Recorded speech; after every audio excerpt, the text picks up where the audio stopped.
सो अब हम लोग देखें क्या टेम्परेचर कन्वर्जन के बारे में। तो पहले तो ये फॉर्मूला आप याद रखें क्या कि unknown temperature minus lower temperature upon higher temperature minus lower temperature बराबर unknown temperature minus lower temperature upon higher temperature minus lower temperature. Clear? ये फॉर्मूला आप याद रखेंगे, बाकी कन्वर्जन आराम से आपको आ जाएगा। तो पहले हम टेम्परेचर की बात कर लेते हैं। देखो टेम्परेचर की जो एसआई यूनिट होती है वो होती है केल्विन, और केल्विन एक साइंटिस्ट का नाम था, उन्हीं के नाम से दिया गया था। ठीक है, फ़ारेनहाइट भी एक साइंटिस्ट थे और जो सेल्सियस है ये भी एक साइंटिस्ट थे। तो एसआई यूनिट क्या है? केल्विन, याद रखेंगे। SI unit of temperature is kelvin. इसके अलावा आप देखो कि सेल्सियस में डिग्री लगाया जाता है, फ़ारेनहाइट में डिग्री, जो ऊपर गोल सा लगता है उसको क्या बोलते हैं? डिग्री। लेकिन केल्विन में डिग्री नहीं लगाई जाती है। क्लियर है? तो डिग्री सेल्सियस, डिग्री फ़ारेनहाइट और केल्विन। और जो आपका थर्मोमीटर आता है जनरली क्लिनिकल वाला, थर्मोमीटर दो होते हैं मेनली, एक क्या होता है? क्लिनिकल होता है, एक लेबोरेटरी होता है। क्लिनिकल वाला कैसा होता है? फ़ारेनहाइट बेस्ड होता है ना, और लेबोरेटरी वाला जो है वो डिग्री सेल्सियस। मतलब जब भी आप क्लिनिकल साइड पे आते हैं, मतलब डॉक्टर के पास आते हैं, तो उनका जो भी टेम्परेचर डॉक्टर ने ले रखा होता है ना, वो किसमें होता है? डिग्री फ़ारेनहाइट में। तो आपका जो टेम्परेचर उसमें आता है थर्मामीटर में, वो किस में आता है? Degree Fahrenheit. हालांकि कुछ क्वैक होते हैं जो जिनको पता नहीं होता तो किस में बोल देते हैं? Degree Celsius. लेकिन याद रखना आपको क्या है? Degree Fahrenheit. बात क्लियर हो रही है? तो ये जनरल बात है। अब फॉर्मूले में फिर से आते हैं। देखो फॉर्मूला कैसे याद रखना है? Unknown temperature minus lower temperature upon higher temperature minus lower temperature. Unknown को आप हायर के फॉर्म में भी याद रख सकते हो, तो ऐसे ज़्यादा इजी हो जाएगा। Higher minus lower, higher minus lower, higher minus lower, higher minus lower. Unknown क्यों लिखा है? हायर क्यों नहीं लिखा? क्योंकि यहाँ पे वो स्केल हम रखेंगे जो हमें निकालनी है। ठीक है, चलो हम पहले रिलेशन फाइंड करते हैं डिग्री सेल्सियस और फ़ारेनहाइट। ठीक, अब इसी फॉर्मूले के सहारे से हम किसी भी मतलब डिग्री सेल्सियस, फ़ारेनहाइट, केल्विन किसी में भी रिलेशन निकाल सकते हैं। किसी दो को, चाहे इसमें निकाल सकते हो, इसका इसमें निकाल सकते हो, और इन दोनों का आपस में निकाल सकते हो। तो पहले हम डिग्री सेल्सियस और फ़ारेनहाइट का निकालते हैं। ठीक, पक्का? उससे पहले हायर टेम्परेचर और लोअर टेम्परेचर भी देख लो। देखो हायर और जो लोअर दिया गया है, ये वाटर को मेन मतलब पैमाना बेसिक लेके चला गया। ठीक है, जनरली हम वाटर के केस को हम लेके स्टडी कर रहे हैं। तो हायर टेम्परेचर 0 मान लिए हैं, और वाटर का जो बॉइलिंग पॉइंट है वो उसको हायर लोअर टेम्परेचर हमने जो उसका क्या फ्रीजिंग पॉइंट है वो 0 मान लिया है, और बॉइलिंग पॉइंट क्या मान लिया वाटर का? हायर टेम्परेचर, वो कितना है? 100 फ़ारेनहाइट और केल्विन की। बात क्लियर हो रही है? अब इधर आ जाओ, इसको देख लेते हैं। तो अब हम देखें क्या रिलेशन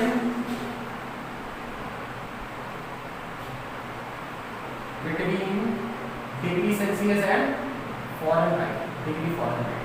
ठीक है, इसमें रिलेशन देखते हैं। तो अननोन का मतलब जो भी स्केल हमने लिया है, जैसे यहाँ अननोन हमने पहला क्या लिया? डिग्री सेल्सियस, यहाँ रख दिया।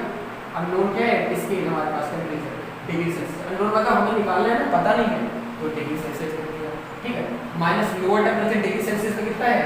0 डिग्री सेल्सियस। ठीक है, डिग्री सेल्सियस देखोगे मतलब माइनस हो जाएगा।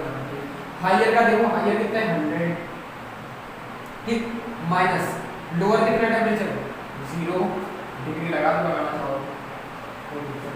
ठीक है, फ़ारेनहाइट में आप पहला तो अननोन क्या था? Degree Celsius. दूसरा अननोन क्या है यहाँ पे? फ़ारेनहाइट। यहाँ लिख दिया फ़ारेनहाइट। माइनस लोअर टेम्परेचर क्या फ़ारेनहाइट में? 32 अपॉन फ़ारेनहाइट में। अब फ़ारेनहाइट का देख रहे हैं ना, हायर टेम्परेचर क्या है?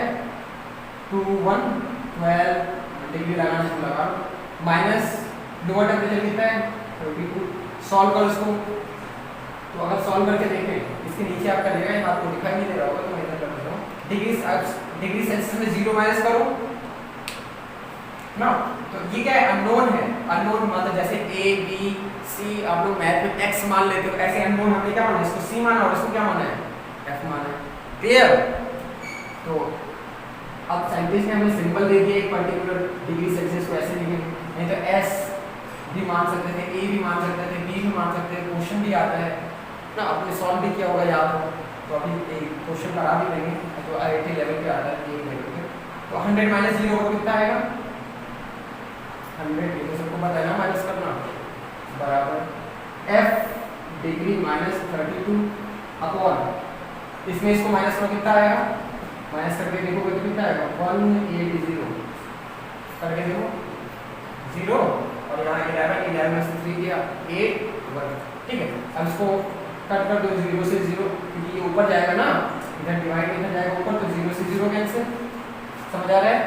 अब 2 की टेबल 2 5 जा 10, 2 9 जा 18, इसको उधर भेज दो तो आ गया डिग्री सेल्सियस बराबर 5 ऊपर जाएगा 5 अपॉन 9, और ये 5 इन पूरे से मल्टीप्लाई होगा ना, F माइनस 32, ये रिलेशन आ गया इसमें डिग्री सेल्सियस और फ़ारेनहाइट।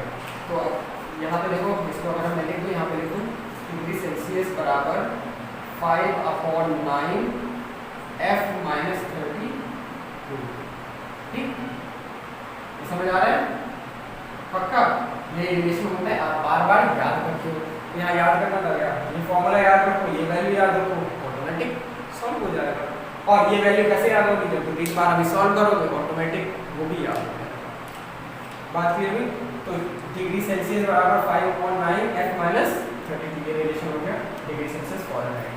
अब एक एग्जांपल देख लेते हैं डिग्री सेल्सियस फ़ारेनहाइट। अगर मान लेते हैं कोई बोलता है कि बताओ 0 डिग्री सेल्सियस पे कितना फ़ारेनहाइट होगा, 0 डिग्री सेल्सियस पे फ़ारेनहाइट की वैल्यू बताओ, ठीक है। तो ये तो यहाँ देखिए अभी 0 है तो कितना है 32, ये तो स्केल याद होगा तभी बता लेंगे, ठीक है।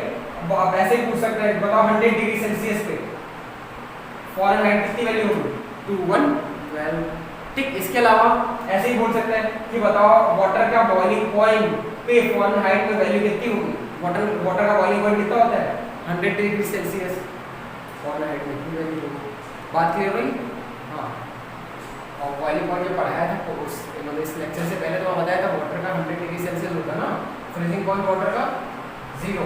ऐसे ही बोल सकते हैं if a water is at its freezing point then find the temperature in the Fahrenheit.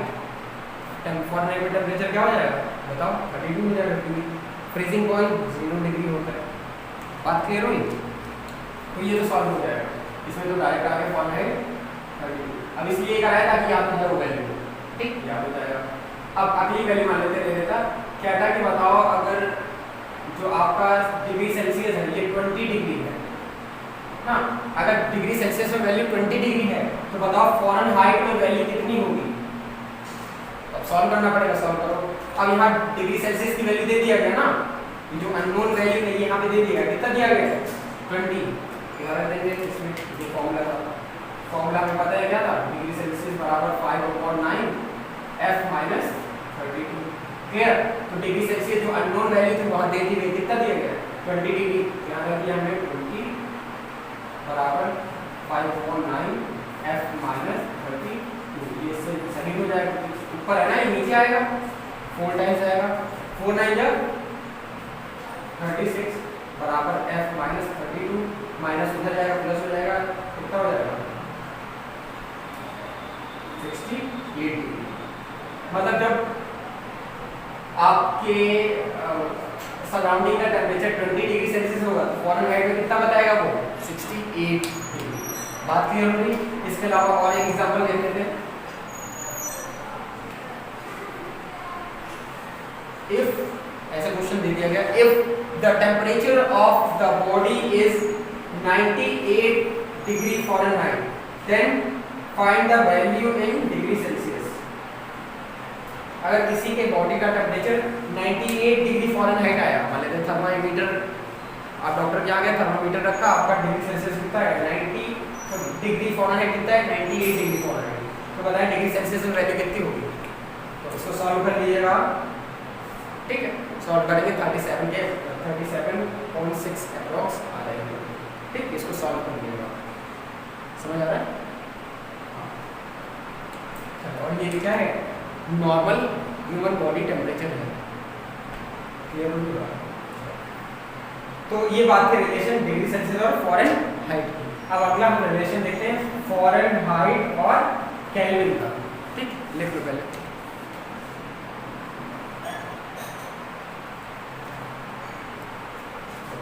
सो अब रिलेशन देखेंगे, relation between degree Celsius and kelvin.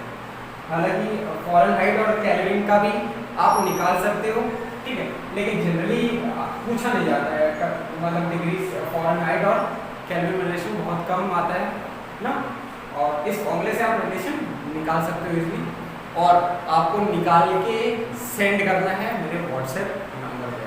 Clear होने के बाद डिग्री फ़ारेनहाइट और केल्विन के बीच में रिलेशन, डिग्री सेल्सियस और केल्विन का रिलेशन चलो निकालो सब लोग, सोचो। अब यहाँ पे अननोन क्या पहला, डिग्री सेल्सियस। डिग्री सेल्सियस में lower temperature 0, higher temperature 100, lower temperature 0 बराबर अननोन। यहाँ पे क्या हो गया, Kelvin. Higher temperature, lower temperature 273, sorry lower temperature 273, अब नीचे क्या होगा, हायर टेम्परेचर 373 है, लोअर टेम्परेचर 273, ठीक है। सॉल्व करो, तो सॉल्व करोगे ये कितना हो जाएगा, सी में से 0 हो गया, डिग्री सेल्सियस अपॉन 100 में से 0 हो गया, 100, ठीक है, इक्वल टू k माइनस 273, तो ऐसे ही रहेगा, अपॉन 373 से 273 निकालोगे 100 आएगा, 100 से 100 कैंसिल हो जाएगा, रिलेशन आ जाएगा क्या, डिग्री सेल्सियस बराबर a माइनस 273, ठीक है। उल्टा लिख लो तो इधर आ जाएगा, तो हो जाएगा 273, यहाँ माइनस था ना, प्लस में हो गया, प्लस डिग्री सेल्सियस बराबर क्या हो जाएगा, किसके बराबर हो जाएगा, माइनस में था ना, इधर आके प्लस में हो गया। मतलब डिग्री सेल्सियस में जितनी वैल्यू दी हो उसमें 273 ऐड कर दो, किसकी वैल्यू बन जाएगी, केल्विन की। एग्जांपल के तौर पे देखें, अगर दी दिया इफ a temperature of any body is 38 degree Celsius, मतलब किसी बॉडी का टेम्परेचर 38 डिग्री सेल्सियस है, then find the value in Kelvin. देखो केल्विन में डिग्री नहीं लगाया जाता, इसलिए डिग्री नहीं लगा। अब केल्विन में वैल्यू बताओ, चलो जल्दी से बताओ, 273 में ऐड करो, हो जाएगा ना 38 प्लस 273, काफी टफ क्वेश्चन है ना। केल्विन की वैल्यू निकालनी थी, फॉर्मूला रख दिया, सी की वैल्यू रख दी, वैल्यू निकालनी थी, ठीक है। तो इसको ऐड करो, 383 कितना हो गया, 11, 17 और 310 111, और यहाँ 2 के यहाँ कितना हो गया, 311, इतना केल्विन हो जाएगा। तो टेम्परेचर कितना हो जाएगा, 311 केल्विन, ठीक। ऐसे और एग्जांपल, ये नंबर 1 हो गया। दूसरा एग्जांपल देख लो, अगर बोला जाए if the temperature of the room is 27 degree Celsius then find the value in Kelvin. अगर रूम टेम्परेचर की वैल्यू कितनी है 27 डिग्री, तो केल्विन में वैल्यू कितनी होगी, निकालो। अब फिर से सी की जगह क्या रख दिया, 27 प्लस 273 बराबर केल्विन, कितना आ गया, 300, ठीक, 300 केल्विन। क्लियर हो रही बात, यहाँ से कंफ्यूज मत होना, यहाँ पे 27 डिग्री सेल्सियस मतलब ये टेम्परेचर की बात दी गई है डिग्री सेल्सियस में, यहाँ वैल्यू रख देंगे, ठीक है। अगला ऐसे दे सकते हैं क्या, 25 डिग्री सेल्सियस में कितने केल्विन होगा, तो यहाँ जब इसको सॉल्व करो कितना आएगा, 298 केल्विन, ठीक है। और ये दोनों चीजें रूम टेम्परेचर की है ना। केमिस्ट्री में रूम टेम्परेचर 25 डिग्री लेते हैं ना, फिजिक्स वाले क्या करते हैं 27 लेते हैं, क्योंकि 27 से 300 वैल्यू आ रही है और इससे क्या आ रही है 298, और 300 से मल्टीप्लाई करना किसी वैल्यू में आसान है, जैसे 4 से इसमें मल्टीप्लाई करना, तो 4 3 12 20 लगा दिए, इसमें 4 से करोगे तो सारे डिजिट मल्टीप्लाई करना पड़ेगा ना। तो फिजिक्स में कैलकुलेशन को इजी करने के लिए 27 कंसीडर किया जाता है ना, और केमिस्ट्री 25 ही मानते हैं, कैलकुलेशन को इजी नहीं करवाता है। हालांकि कुछ क्वेश्चन में खुद ही दिया रहता है कि आपको रूम टेम्परेचर 27 लेना है, तब आप 27 लोगे केमिस्ट्री के अंदर। क्लियर होती बात, तो ये कन्वर्जन समझ में आपको आ गया होगा। तब 3-4 क्वेश्चन मैं भेजूंगा, ठीक है, और कुछ क्वेश्चन और भी रहेंगे आज से रिलेटेड वर्कशीट में, उस वर्कशीट को सॉल्व करके आप सेंड कर दीजिएगा। और अगला क्या है, इनके बीच में रिलेशन आप सेंड करेंगे, और एक क्वेश्चन इससे पहले दिया था, ठीक है, जो नॉर्मल बॉडी टेम्परेचर वाला 98 डिग्री फ़ारेनहाइट, उसको डिग्री सेल्सियस में सॉल्व करके व्हाट्सएप कर दीजिएगा। और जितने भी क्वेश्चन दिए गए ये आपको रफ कॉपी में सॉल्व करना है, क्लियर। चलिए अब हम पढ़ेंगे इफेक्ट ऑफ प्रेशर।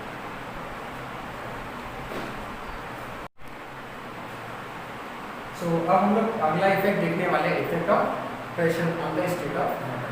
देखो जो प्रेशर है जैसे जैसे तुम इंक्रीज करोगे तो मॉलिक्यूल्स क्या हो जाएंगे, पास पास आएंगे, और मॉलिक्यूल्स के बीच में डिस्टेंस कम होगी, यानी कि स्टेट का चेंज हो रहा होगा ना। अगर गैस मॉलिक्यूल को देखें तो बहुत ज़्यादा डिस्टेंस है, कंप्रेस करोगे मॉलिक्यूल पास आ जाएंगे, और जब डिस्टेंस लिक्विड जितनी हो जाएगी तो लिक्विड का फॉर्मेशन हो जाएगा, और कंप्रेस करोगे और मॉलिक्यूल पास आ जाएंगे तो क्या इसका फॉर्मेशन हो जाएगा, सॉलिड का फॉर्मेशन हो जाएगा। तो सिंपल सा मतलब है क्या कि प्रेशर इंक्रीज करने पे मॉलिक्यूल के बीच में डिस्टेंस कम होती है और फोर्स ऑफ अट्रैक्शन बढ़ जाता है, फोर्स बढ़ जाता है उनके बीच में अट्रैक्शन। तो लिखेंगे क्या, pressure on increasing pressure direct the distance between the particle increases। तो प्रेशर बढ़ाने पे क्या होगा,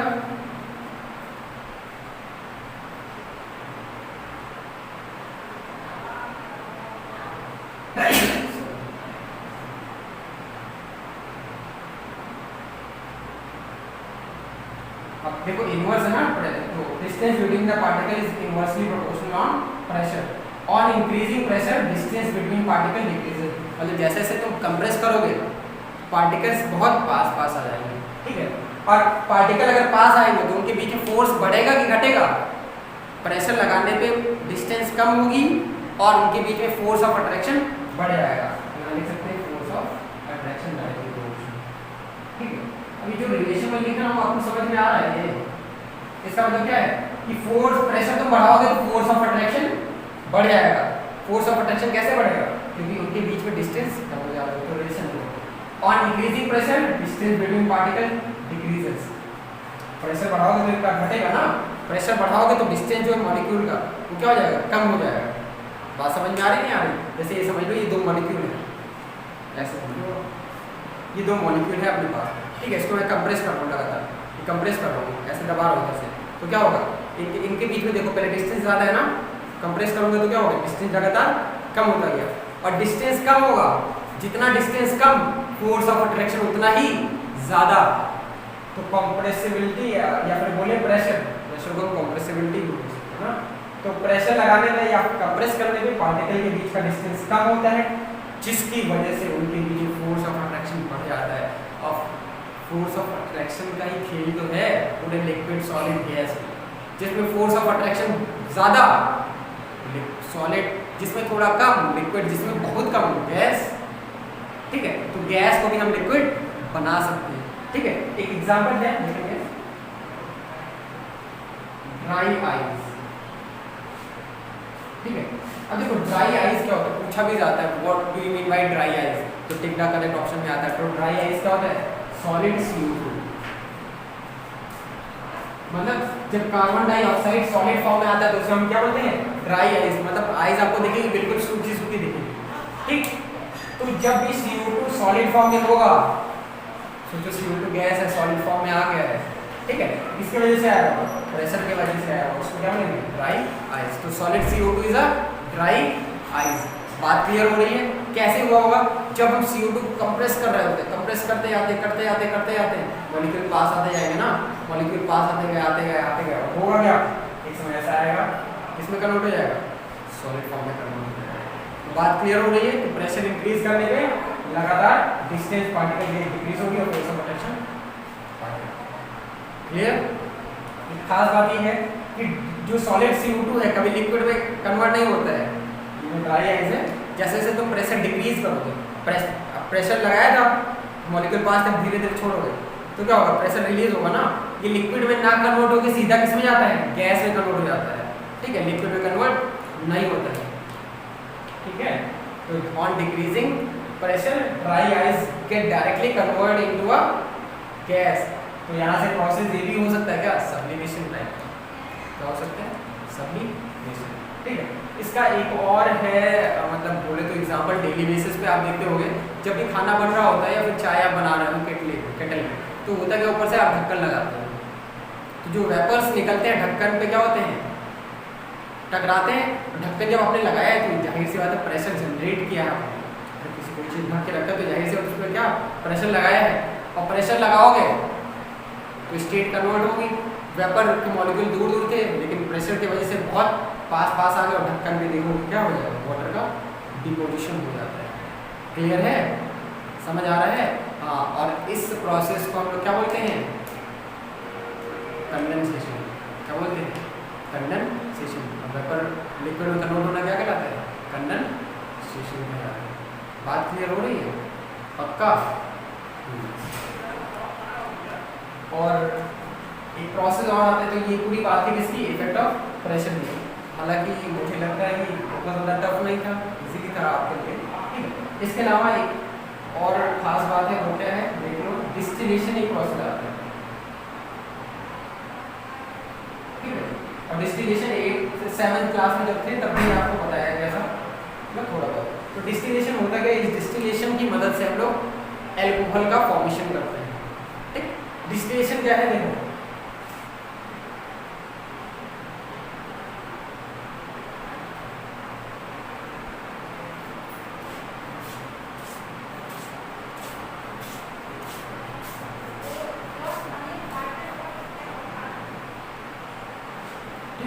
इसमें हमने लिक्विड लिया, मान लेते हैं इस लिक्विड को हमने हीट किया। हीट करने के बाद इसमें हम क्या लगाए होते हैं? पाइप लाइन के थ्रू इसको जोड़े रखते हैं, ठीक है। और यहाँ पे हम लोगों ने कंडेंसर लगा रहा है, कंडेंसर लगाते हैं, ठीक है। कंडेंसर लगाते हैं और टेस्ट ट्यूब थोड़ी मुड़ी हुई होती है। अब कंडेंसर क्या होता है, लगातार इसमें ठंडा वाटर जाता रहता है, ठंडा वाटर जाएगा, सोचो जो वेपर जाएंगे, यहाँ पे टेम्परेचर कम है और ऑलरेडी फनल ट्यूब है, तो टकरा के जाएंगे तो प्रेशर जनरेट होगा। अरे कहीं से भी टकराएंगे तो क्या होगा? प्रेशर जनरेट होगा। प्रेशर क्या होता है? Force per unit area. इनके ऊपर किसी पर्टिकुलर एरिया में फोर्स लगना ही तो प्रेशर है। जब भी वेपर जाएंगे ट्यूब से टकराएंगे तो ये प्रेशर भी लगेगा। और यहाँ कंडेंसर लगा है, कंडेंसर क्या करता है? कंडेंस कर देता चीज़ों को, ठीक है। बाकी यहाँ पे हमने मान लेते हैं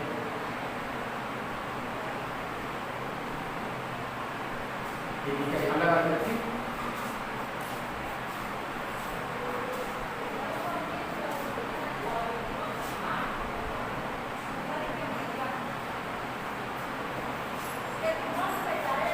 ठीक है। अब है क्या कि हम लगातार इसको हीट दे रहे थे, हीट देने के बाद यहाँ से क्या होगा? वेपर जनरेट होगा। ये देखो वेपर बना, वेपर लगातार टकराएंगे, कंडेंसर है, कंडेंसर क्या करेगा?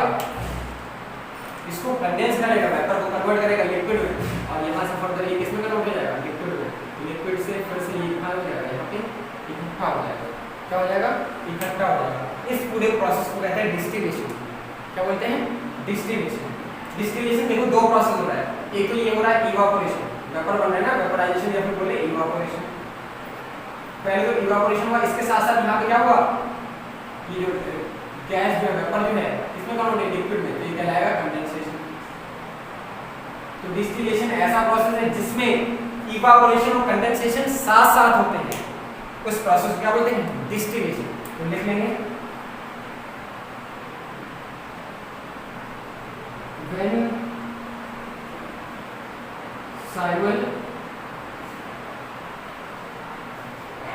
simultaneously evaporation and condensation occurs,